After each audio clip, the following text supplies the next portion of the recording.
Hello everyone, this is Tanya from Professor Tanya Speaks, and today we're going to be continuing with talking about storytelling, and this is part 2, and this part is called how to find stories and how to choose the right story.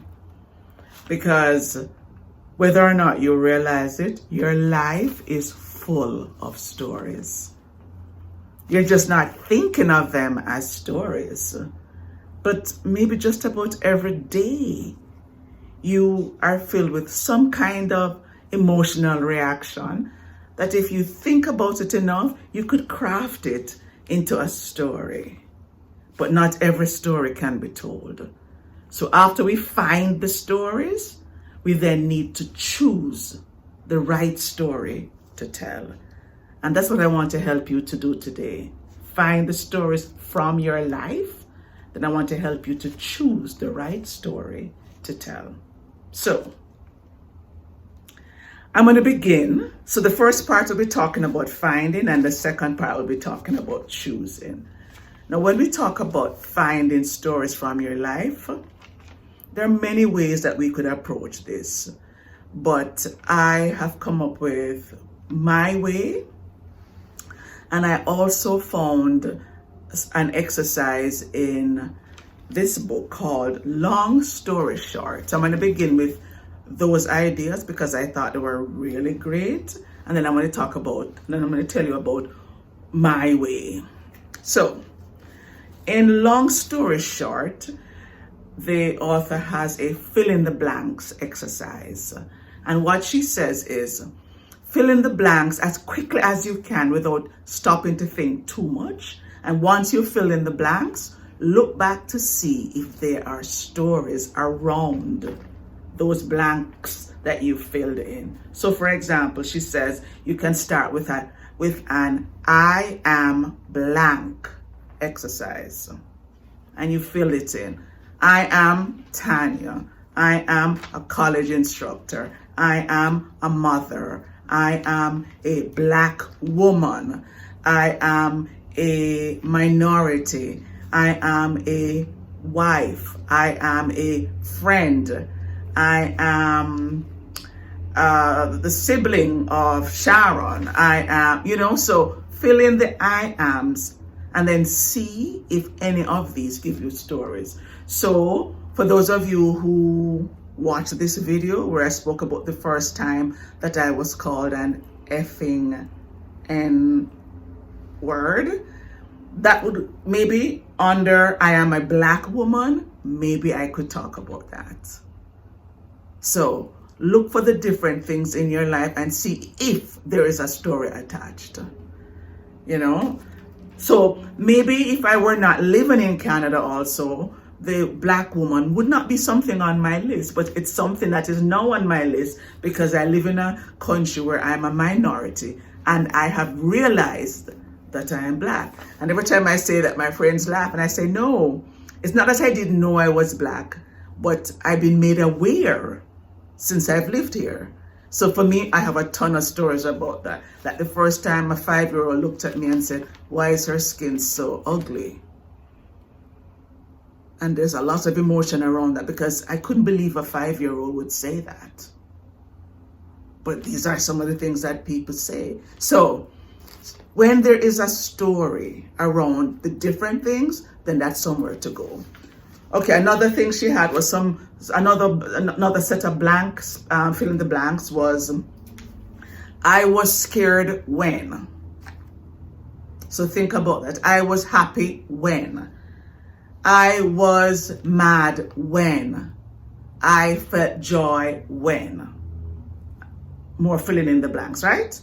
Another fill in the blank could be, I used to be someone who never thought about race. I could fill that in. I used to be someone who never thought about money.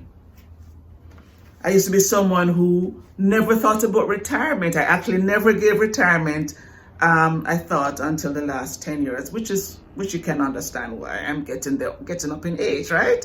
So that's another thing. That's another way you can fill in the blanks by looking at, I used to be whatever. There's another one that I found interesting too, where blank is the story of my life. Dieting is the story of my life. Marking papers is the story of my life. Whatever you think is the story of your life, you can do that. You can fill the blank in and see if there's a story there. I have a ton of dieting stories. I'm not going to bore you with those, but I could do that. Teaching is the story of my life. I have a ton. Teaching public speaking and loving it is the story of my life. I have, I don't know, at least 30 stories, 40 stories of different students who have impacted my life so positively, who have told me stories that have never left me. Oh my God, don't get me started. In my face-to-face classes, everybody heard the stories. Just like how every class since the salt guy has heard about the salt story. Every class has heard about the salt story. I have a past student who is now at SFU. Shout out to you, Trisha. And the first time I did a story that she had never heard before in my public speaking class, because she did the course with me and got an A plus, I think, actually. The first time she heard a story, she emailed me and she said, I never heard this story before. I said, finally, I have a story that you haven't heard before, because she's heard all of the stories. Because once you do the public speaking class with me face to face, every class I told a few stories about students' stories, because I've met some of the best students ever in those classes. I don't know why. Public speaking classes bring out the best in students. And I think because people have to tell their stories and then they become real and they are usually authentic. It's always good. Okay, so apart from that, I've been haunted by blank. That's another fill in the blank. I've been haunted by memories of so-and-so, whatever. Wherever I go, I blank. I secretly love hot romance novels. I secretly hate, I don't think there's anything I secretly hate. Well, it's not coming to mind. But what I'm saying is fill in the blank. So that's one thing you can do, okay? That's one thing. The next thing you can do also is look at different periods in your life to see if there are stories there. Now, the fill in the blanks is a little bit more open, so you can get a lot more ideas. Now, what I'm going to do is tell you how I have approached finding stories. And for me, when I do this exercise that I'm going to tell you about, what I try to find are incidents or events where I had an emotional reaction, which is what I spoke about in this video, where I said look for emotional events.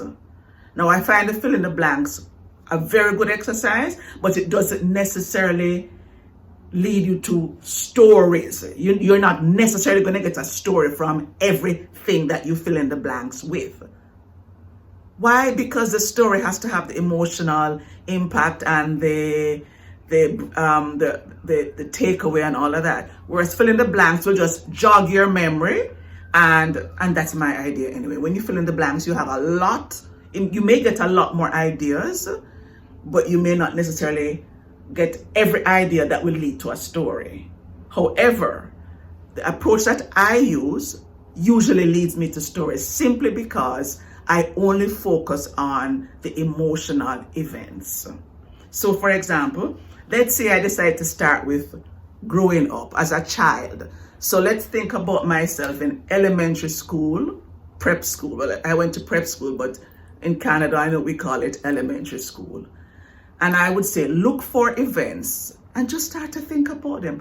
What were some of the things that happened or caused you an emotional reaction. So when I think about growing up, one of the first things I think about is when I was 6 years old, when my parents were selling our first home, and my father was walking through the house with a man showing him the different bedrooms.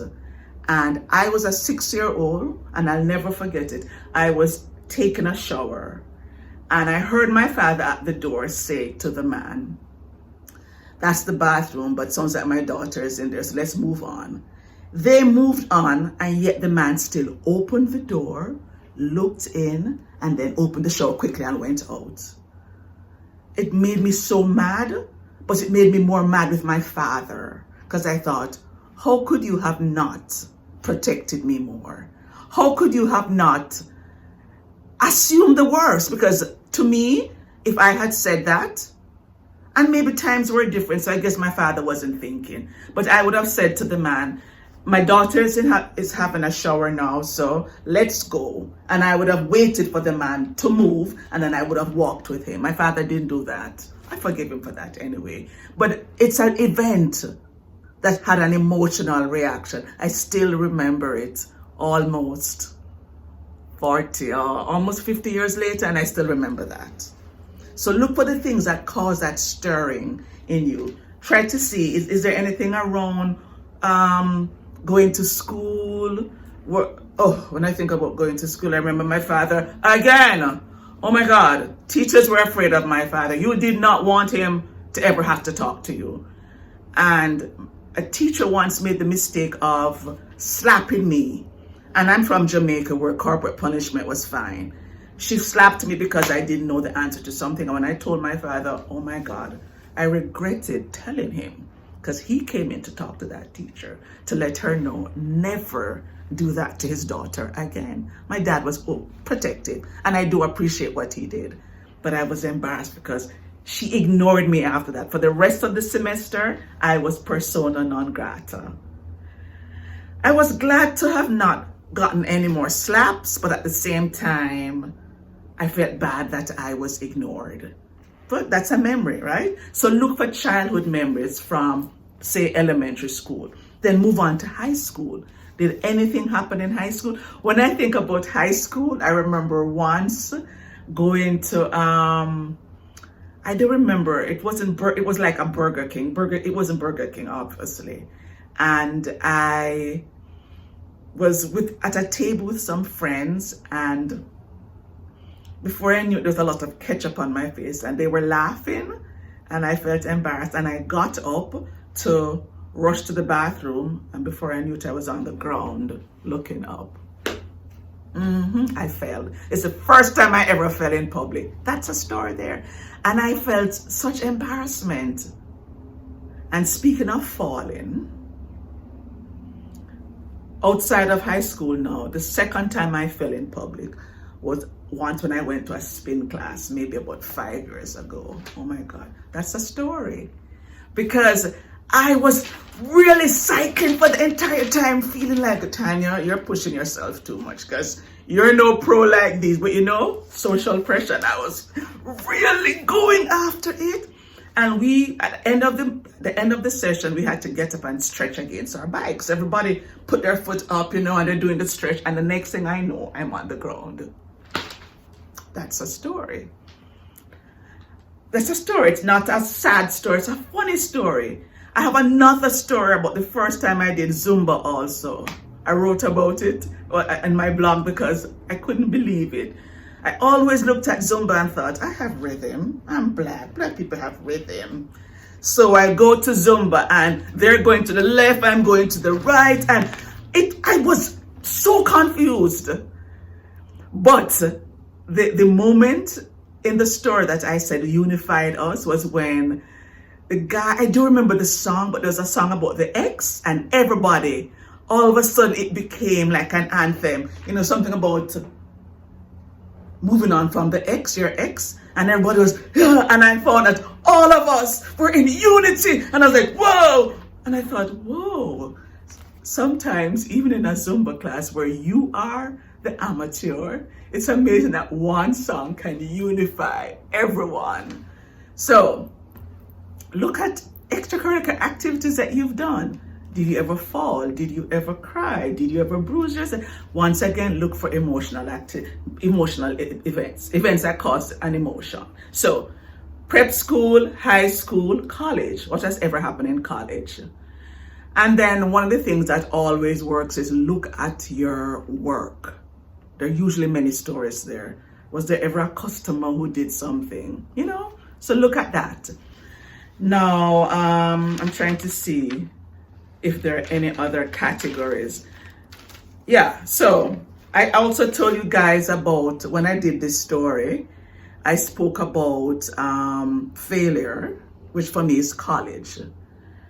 But the part that I didn't talk about was, one of the parts that I didn't talk about was the teacher who told me that I would never be a doctor, which I had told my students about in this video. Hopefully I can just connect that right here, just for you to hear what I said. Now, I told you in this story about failure. One thing I did not include in this story was that I had a teacher when I was in about grade 10 who said to me, "You want to be a doctor? Yes, you're brilliant enough, but you do not have that discipline. You know what it takes to be a doctor? Do you know how many hours you'd have to study? I'm sorry, you won't ever be a doctor." The teacher told me that. She was nothing like the Miss Morrison that I spoke about in this other video. I won't call her name. I'm not even going to give her that pleasure, ever. But she was one of the reasons I think I continued trying to get into medicine, because I wanted to prove her wrong. That's the story. Because when I finally came face to face with who I was, I remembered her. And I remembered that that was a part of the story. I had a teacher who humiliated me. And I had to prove to her and to myself that I was good enough. So this is also demonstrating that not everything needs to be in the story, because my emphasis in that story was about the after, how I was no longer seeing myself as not being good enough.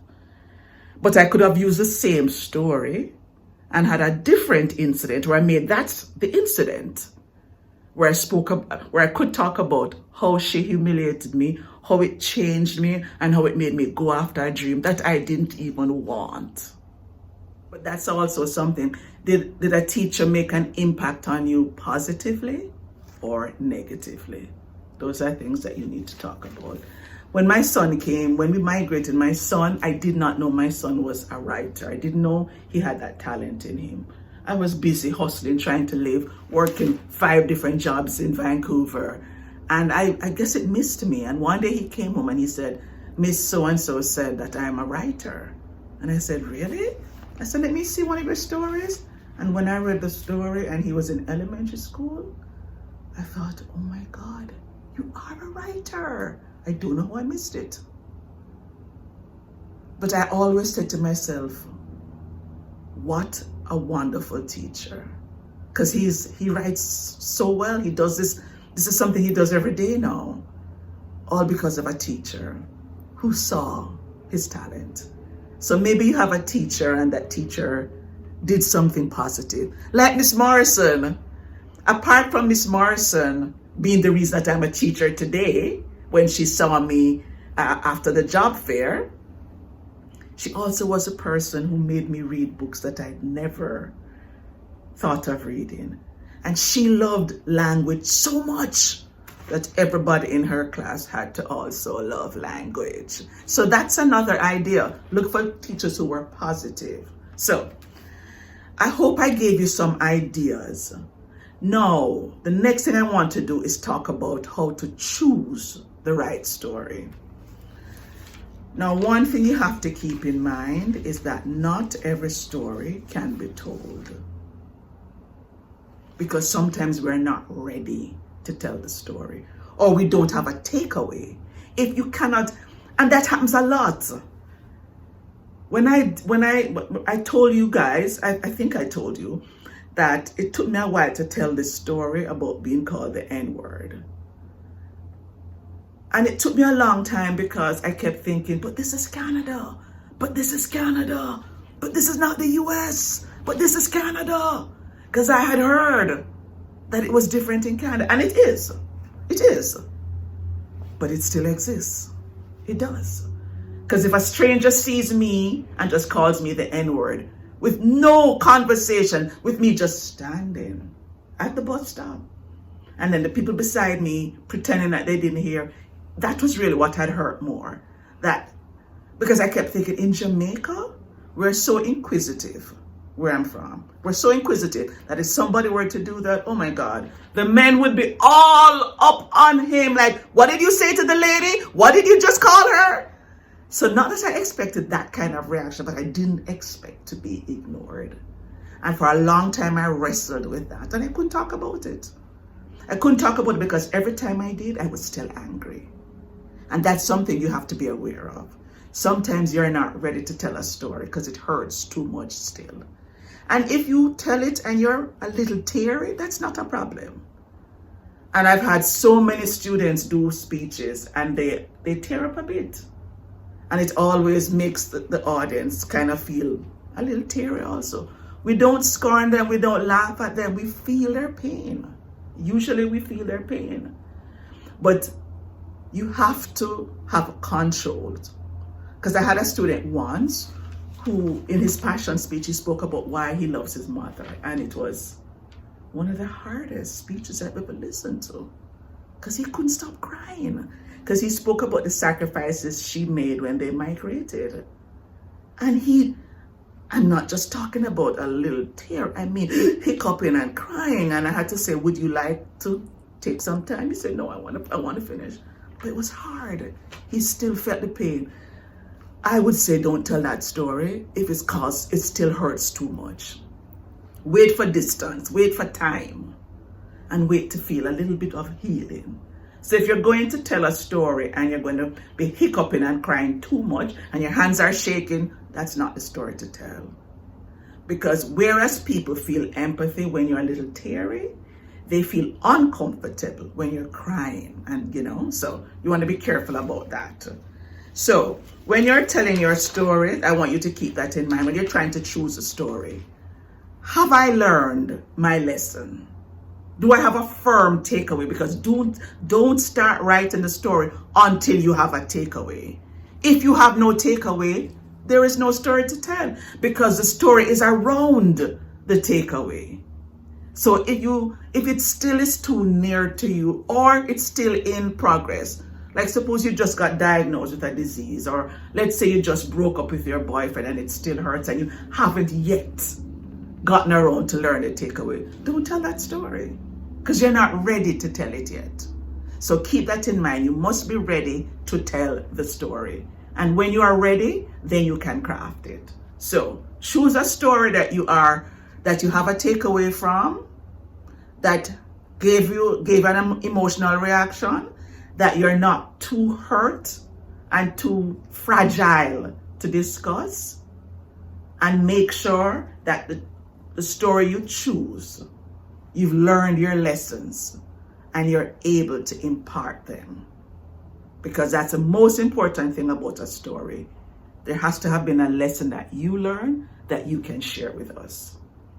Because that's going to dictate what you put in the before part and how you frame the after part. So I hope that helps. Remember, look at your life. Your life is full of stories. Every day something happens and you can talk about it. So keep that in mind, and happy story mining and story choosing. So the next video, with the assumption that you've chosen the story, we're going to talk about how to then craft it and put it together for the best impact. So until I see you in the next video, bye for now.